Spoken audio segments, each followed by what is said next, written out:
uncertainty, and fear.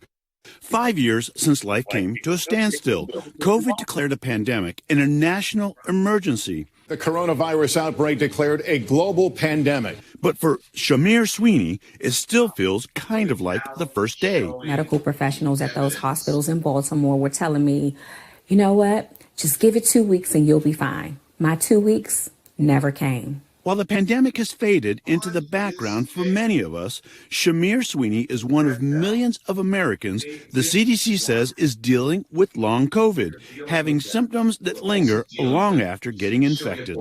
I stopped being able to walk without any type of assistance. Migraines, blurry vision. Sweeney got COVID in March of 2020.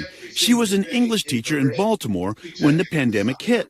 Still, she deals with a slew of symptoms like brain fog, body pain, and memory loss, and has a pile of pills to manage them. This is my acid reflux medication. We've spoken with Sweeney several times over the years about her condition. It's hard for me to walk. I actually just was approved for disability. There are times when I still sit and cry. And now? 5 years later, I can't remember my healthy body. I can't remember my healthy mind. Dr. Mark Sala, co-director of Northwestern's Comprehensive COVID-19 Center, says doctors have several hypotheses for what causes long COVID, but still don't fully understand who's most at risk for it.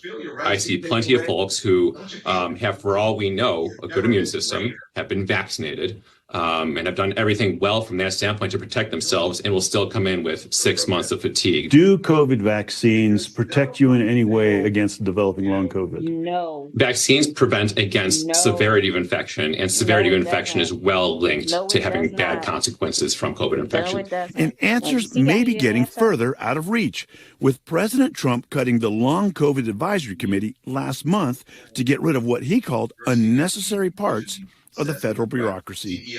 Long COVID patients like Sweeney say it's a blow. She's also worried about losing government disability support, saying working an in-person job is out of reach. There are days that I can't even get out of the bed. Researchers at Harvard estimate long COVID has cost the economy over $3 trillion between reduced earnings, increased medical spending, and lost quality of life. Even though Sweeney can't return to the classroom, she's now teaching in a new way, founding the Black Long COVID Experience and sharing resources with others. That's my goal, to galvanize more Black people. So as Sweeney slogs through the symptoms, she knows she's not alone. Dr. John Torres is joining us now.